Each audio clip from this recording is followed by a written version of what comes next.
তোমরা হাসিনার সময় তোমাদের এই কলেজের তিতুমির কলেজের ছাত্র সংসদে ছিল ছাত্রলীগ, অনেক ওইখানে কোনো ছাত্র দল ছাত্র শিবিরের লোক ছিল না। তোমরা তখন হাসিনার কাছ থেকে তোমরা এই দাবিগুলো আদায় করে নেও নাই কেন? এই 3টি মাস হয়েছে মাত্র এই অন্তর্বর্তীকালীন সরকার এসেছে, সমস্ত দাবি দাওয়া নিয়ে একেবারে সবাই রাস্তায় নেমে গেছে, মানুষের দুর্ভোগ কেন? ছাত্র আন্দোলন শুরু করছে বিশ্ববিদ্যালয় করার দাবিতে, এবং গতকাল কিছু অপ্রীতিকর ঘটনা ঘটেছে। ট্রেনে ছাত্ররা হামলা করেছে, কিছু শিশু মহিলা আহত হয়েছে। তিতুমির কলেজের সাবেক ছাত্র হিসেবে এবং একজন সুনাগরিক হিসেবে আপনি কি বলবেন? ধন্যবাদ আপনাকে।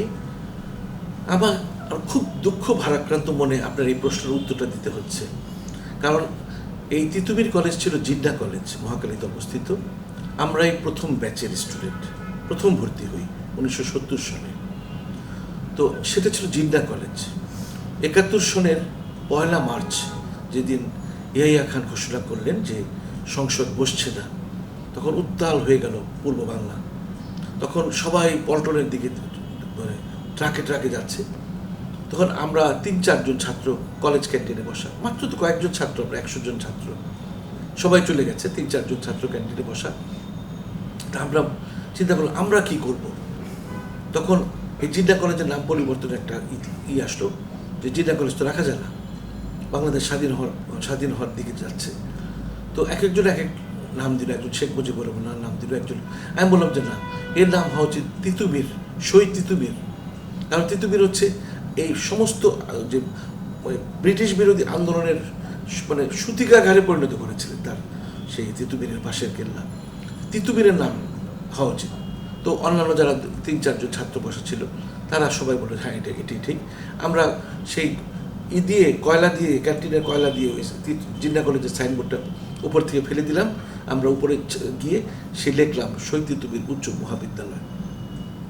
পরে সরকার এসে, শেখ মুজিবের সরকার এসে এটাকে সরকারি তিতুমির কলেজ নাম দিল। সেই তিতুমির নামটা আমারই দেয়া। আমার এই কলেজে ছাত্ররা যদি এমন অশান্তি করে, আজকেও আমি সেই রাস্তা দিয়ে আসতে পারলাম না, অবরোধ করে রেখেছে। তো এই ছাত্ররা তো ছাত্র আন্দোলন করেছে, সারা বাংলাদেশের ছাত্র আন্দোলন করেছে। হয়তো তিতুমির কলেজের কয়েকজন ছাত্র এই আন্দোলনে ছিল, কিন্তু আমরা কি দেখলাম? ট্রেনে নিরীহ মানুষ যাচ্ছে, সেখানে ট্রেনের যাত্রীদের আহত করলো। ঘন্টার পর ঘন্টা সড়ক অবরোধ করে সেই মানুষের, আজকেও এই কয়েকদিন ধরে অবরোধ করে রেখেছে। গুরুত্বপূর্ণ একটি সড়ক এটা, শত সহস্র গাড়ি এই রাস্তায় চলাচল করে। তোমাদের দাবি যদি তিতুমির কলেজকে বিশ্ববিদ্যালয় করতে চাও, তাহলে আরও তো অনেক কলেজ আছে তিতুমির কলেজের মতো। ঢাকা কলেজ থেকে শুরু করে সিটি কলেজ আছে, তারপর অনেক কলেজ আছে, তারাও তো বিশ্ববিদ্যালয় চাবে। তাহলে ঢাকা শহরে বা বাংলাদেশে কতগুলো বিশ্ববিদ্যালয় হবে? বড় বড় তিতুমির কলেজের মতো বড় বড় কলেজ আছে। এটা তো একেবারে ছেলেরা মানে মায়ের হাতে মোয়া না যে এত বিশ্ববিদ্যালয় হবে। বিশ্ববিদ্যালয়ের এর বহন করতে খরচও লাগবে। তাহলে ঢাকা বিশ্ববিদ্যালয় কি করবে? এটা এই ছাত্রদের কাছ থেকে, এই ছাত্রই হবে ভবিষ্যতের নাগরিক, এরাই একদিন রাষ্ট্রপ্রধান হবে। এরা যদি উশৃঙ্খল হয়, নিরীহ মানুষের উপর হাত তোলে, আমি বিশেষ করে তিতুমির কলেজের নাম দেওয়া একজন ছাত্র তিতুমির কলেজের, আমার তো খুব দুঃখ লাগে যে আমার এই কলেজের ছাত্ররা এরকম উশৃঙ্খল, এরকম নৃশংস আচরণ করতে পারে। যে ছাত্ররা ছাত্রদের আন্দোলনের পরিপ্রেক্ষিতে আমরা দ্বিতীয় স্বাধীনতা পেলাম, সেই ছাত্রদের হাতে যদি মানুষ নিগৃহীত হয়, মানুষের কষ্ট ভোগান্তি বেড়ে যায়, তাহলে আমার মনে হয় এদেরকে কঠোরভাবে দমন করতে হবে। ইউনূস সাহেব একজন খুব ভদ্রলোক, তার উপদেষ্টারও ভদ্রলোক। এই ভদ্রতার মানে এই না যে একেবারে সব কিছু আমরা ছেড়ে দেব। তোমরা হাসিনার সময় তোমাদের এই কলেজের, তিতুমির কলেজের ছাত্র সংসদে ছিল ছাত্রলীগ, অনেক ওইখানে কোনো ছাত্র দল ছাত্র শিবিরের লোক ছিল না। তোমরা তখন হাসিনার কাছ থেকে তোমরা এই দাবিগুলো আদায় করে নেও নাই কেন? এই 3টি মাস হয়েছে মাত্র এই অন্তর্বর্তীকালীন সরকার এসেছে, সমস্ত দাবি দাওয়া নিয়ে একেবারে সবাই রাস্তায় নেমে গেছে, মানুষের দুর্ভোগ কেন রে বাবা? তোমরা এই 15টি বছর কি করেছিলে? তখন তো তোমাদের হাতেই ছিল ক্ষমতা, হাসিনা ছিল তোমাদেরই লোক। তখন তোমরা বিশ্ববিদ্যালয় করে না কেন হাসিনাকে ধরে? 3টা মাস হয়েছে ইউনূস সাহেব দেশের অর্থনীতিকে চাঙ্গা করার জন্য আপ্রাণ চেষ্টা করছে, রাত দিন খাটছেন উনি, বিভিন্ন দেশের সঙ্গে কথা বলতেছেন, বিভিন্নভাবে অর্থনীতিকে শেষ করে দেওয়া, ফ্যাসিস্ট সরকারের শেষ করে দেওয়া অর্থনীতিকে চাঙ্গা করার জন্য তিনি দিন রাত পরিশ্রম করছেন। এই মুহূর্তে যদি এইভাবে রাস্তাঘাট, গার্মেন্টস শ্রমিকরা কয়েকদিন পর রাস্তা বন্ধ করে রাখে, ছাত্ররা বন্ধ করে রাখে, তারপরে স্কুল বন্ধ করে রাখে, এগুলো কি ফাজলামো? এটা তো টলারেট করতে দেওয়া যায় না কোনো মতেই না। এটা কঠোর হস্তে দমন করতে হবে। তোমরা বিক্ষোভ করো, কলেজের অভ্যন্তরে বিক্ষোভ করো, মানববন্ধন করো, রাস্তা বন্ধ করা যাবে না। প্রয়োজন হলে আমি ওই কলেজের প্রথম বর্ষের ছাত্র, যে নাম আমি দিয়েছি, আমি বলছি দরকার হলে সেনাবাহিনী মোতায়েন করে রাস্তা ক্লিয়ার করে দিতে হবে। রাস্তা ক্লিয়ার করে তোমরা কলেজের ভিতরে অনশন করো, তোমরা মানববন্ধন করো, যা খুশি করো। আমি এত ইউনিভার্সিটি করার পক্ষপাতী না। আমি যদি আজকে সরকার থাকতাম, আমি যদি আজকে স্বরাষ্ট্রমন্ত্রী হতাম, আমি কিছুতেই টলারেট করতাম না। জনগণের চলাচল, নির্বিঘ্ন চলাচল করার অধিকার মানুষের আছে। তোমার কি অধিকার আছে তুমি রাস্তা বন্ধ করে রাখবে? এই অধিকার তো আমরা দিইনি। বা বিপ্লবী ছাত্ররা, এই বিপ্লবী যারা করেছে, বিপ্লব যারা করেছে, সেই ছাত্ররাও এটা নিশ্চয়ই অ্যালাউ করবে না যে রাস্তা বন্ধ করে মানুষের চলাচল বিঘ্নিত করে, ট্রেনে নিরীহ প্যাসেঞ্জারদের আহত করে তোমরা দাবি দেওয়া আদায় করবে। এটা তো সহ্য করা যায় না। এই আন্দোলনের পেছনে কোনো উস্কানি আছে কিনা? আমি মনে করি অবশ্যই উস্কানি আছে। কারণ আওয়ামী লীগের হাতে, আমাদের মাননীয় প্রধান উপদেষ্টা বলেছে, তারা প্রচুর অর্থ আত্মসাৎ করেছে, তাদের অনেক অর্থ আছে। এই অর্থ দিয়ে গার্মেন্টস শ্রমিকদের উস্কানি দিচ্ছে, রাস্তা দিনের পর দিন সেই মেইন রোড আশুলিয়ার রাস্তাটা বন্ধ করে রেখেছে। এই তিতুমির কলেজ এর ছাত্ররা বন্ধ করছে।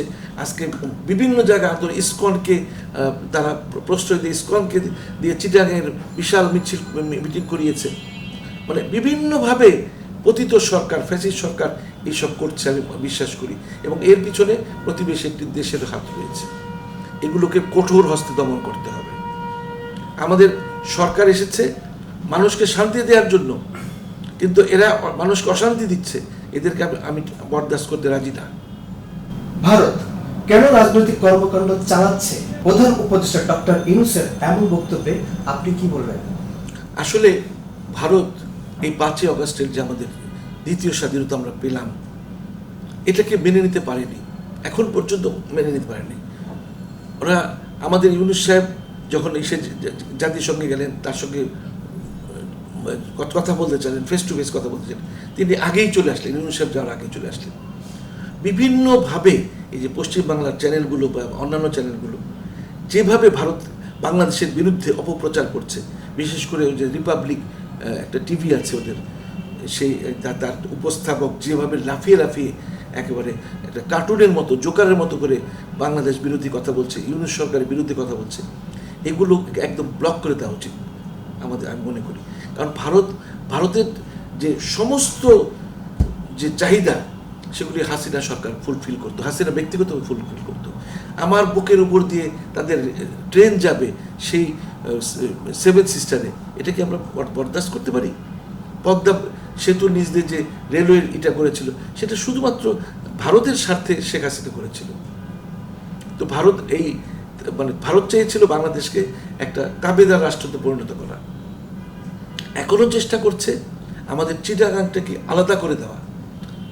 ফেনী থেকে আমি আরও আপনার চেঞ্জ টিভির আরও একটি পর্বে বলেছিলাম, চিটাগাংটাকে সম্পূর্ণ একটা পার্বত্য চট্টগ্রাম, কক্সবাজার সব কিছু মিলে একটা আলাদা রাষ্ট্র করা, যাতে ইন্ডিয়ার নিরাপদে থাকে এবং তাদের 7 সিস্টার তাদের হাতে থাকে। আর ইউনূস সাহেব প্রথমেই বলেছিলেন যে আমাদের চলাচলে তোমরা বাধা সৃষ্টি করবে, তো আমরা 7 সিস্টারের খোঁজ ফেলে দেবো, কঠোরভাবে বলেছিলেন। আমি মনে করি যে ইউনূস সাহেবের যে জনপ্রিয়তা, যে ক্যারিশমেটিক লিডারশিপ, সেটাতে ভারত, ইভেন নরেন্দ্র মোদীও খুব দুশ্চিন্তায় আছে। ডোনাল্ড ট্রাম্প প্রেসিডেন্ট হওয়াতে তো একেবারে আনন্দে আত্মহারা, মিষ্টি বিতরণ করেছে। আরে ডোনাল্ড ট্রাম্প তো বাংলাদেশের নামই হয়তো শুনিনি। ডোনাল্ড ট্রাম্প ব্যবসায়ী, সে ব্যবসা বোঝে, সে রাজনীতির ধারে আসবে না। সে আর আমি তো আমেরিকার নিয়মিত যেতে হয়, আমেরিকার পররাষ্ট্রনীতি হঠাৎ করে কোনো রাষ্ট্রপতি এসে চেঞ্জ করতে পারে না। পররাষ্ট্রনীতি তৈরি করার জন্য পেন্টাগন আছে, ওদের সিএ আছে, তারা নীতি আগের থেকে একটা প্রস্তুত করা থাকে। হঠাৎ করে ডোনাল্ড ট্রাম্প এসে নীতি পরিবর্তন করবে না। এখানে মোদির বা ভারতীয় মিডিয়ার লম্ফজম্প করার কোনো মানে নেই। ইউনূস সাহেব যেটা বলেছেন যা করছেন সেটা হচ্ছে যে পাকিস্তানের সঙ্গে সরাসরি আমাদের যে করাচি বন্দর থেকে চিটাগাং বন্দরে জাহাজ এসছে, পণ্যবাহী জাহাজ, এরা বলতেছে অস্ত্র বহন করে এসছে। সম্পূর্ণ মিথ্যা। হ্যাঁ, আমাদেরকে প্রচুর পরিমাণে আমাদের যে সামরিক বাহিনী, বিমান বাহিনী, নৌবাহিনীকে আমি মনে করি যে প্রচণ্ডভাবে শক্তিশালী করতে হবে, ইসরায়েলের মতো শক্তিশালী করতে হবে। ইসরায়েল কিন্তু আমাদের গ্রেটার ময়মনসিংহের সমান একটি দেশ, কয়েক লক্ষ অধিবাসী, আর আমরা 18 কোটি আমরা মানুষ। 18 কোটির মধ্যে যদি আমি 16 কোটি ধরলাম, যদি ইন্ডিয়ার একটা চ্যানেলে আমি কালকে দেখছিলাম যে 30 সেকেন্ড লাগবে বাংলাদেশকে ধ্বংস করে দেওয়ার জন্য, তাহলে আমরা কি 16 কোটি মানুষ, আমি 2 কোটি মানুষ বাদই দিলাম তারা ইন্ডিয়ার সাপোর্ট করে, 16 কোটি মানুষকে আমরা আঙুল চুষবো? আমরা ভারতকে ছেড়ে দিব? ভারত কি মনে করে আমাদের সশস্ত্র বাহিনী এই দক্ষিণ এশিয়ার মধ্যে একটি শক্তিশালী সশস্ত্র বাহিনী? আমরা আমাদের 2025 সাল নাগাদ আমাদের প্রচুর অস্ত্র শস্ত্র গোলা বারুদ আসতেছে। আমরা চীন থেকে সাবমেরিন কিনবো, আমরা যুদ্ধ বিমান ক্রয় করতে যাচ্ছি এবং সবচেয়ে লেটেস্ট যুদ্ধ বিমান ক্রয় করতে যাচ্ছি। অত সহজ না বাংলাদেশে দখল